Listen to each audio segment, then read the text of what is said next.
All of my friends are so dear to me, and I think part of the reason I have so many strong, long-standing relationships in my life is because I try to treat everyone with equal respect and understanding.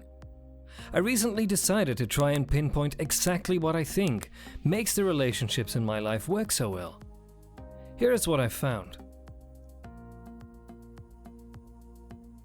1. Have empathy.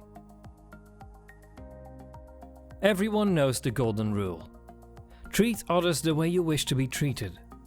There's a fine line between projecting your own experiences on others and actually understanding what they're going through. This line can be referred to as empathy. Healthy relationships cannot exist without it, and that is the key to cooperation. Too many think only of themselves when making decisions, and then they wonder why they are alone. Others struggle to accept the fact that two people who have similar experiences might take completely different lessons away from it. Empathy is not something that can be faked. When it does not occur naturally, it usually comes after some degree of epiphany.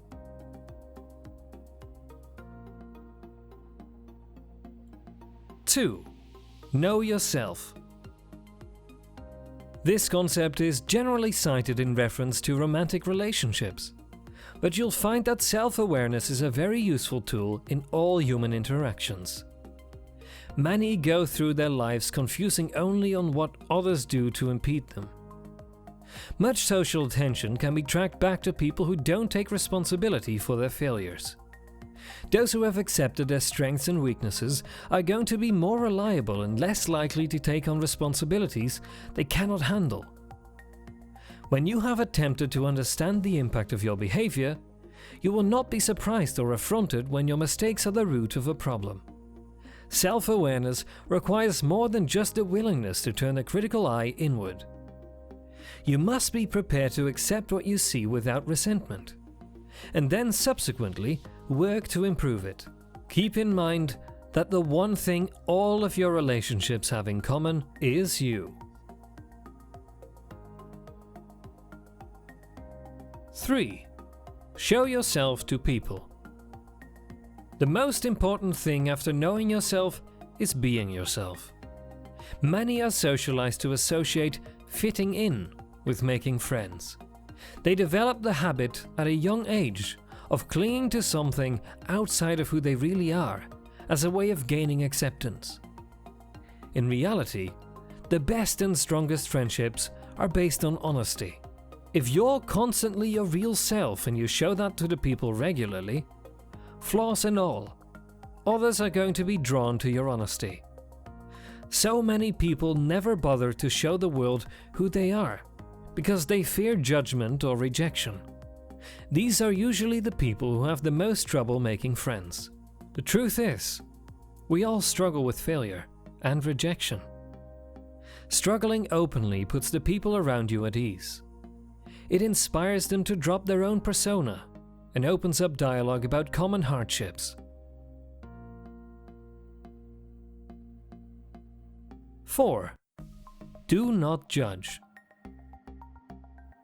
A component of good friendship that comes from mastering self-awareness and empathy is a lack of judgment.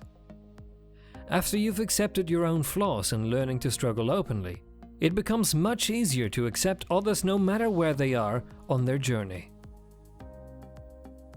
Look at how everything you experience changes you in some little way. Understand that the same thing is happening to every human. Stay focused on the reality that we're all moving at different speeds towards changes we can't control. And you will find an abundance of patience within you that allows ready forgiveness of others. Holding a grudge is a form of judgment. By deciding that a person is not worthy of our friendship, we're assuming that they have no hope of ever growing or learning from their mistakes. This is often not the case. When we brand someone else as a failure, we're denying their potential for growth. Instead of writing a person off, however, try taking some space and giving them time to grow. 5. Don't posture. A major falsehood that is constantly reinforced in our youth is that posturing is a good way to make friends. Maybe this is somewhat true when we're immature and acting on our most primitive instincts. As we grow into adults, though, we start to crave cooperation. We are socialized early to believe the leader of the pack must be superior because of what they are. They are surrounded by a big group of admirers all the time, but they often must publicly debase another in order to gain this status. One day, they will be debased by someone even more dominant and lose their throne. These patterns are not conducive to long-term friendships or meaningful bonding. But they get a lot of us through school somehow. The more our posturing is rewarded with success as we grow, the harder it is for us to let go of it as adults. That covers our 5 key points to becoming a better friend.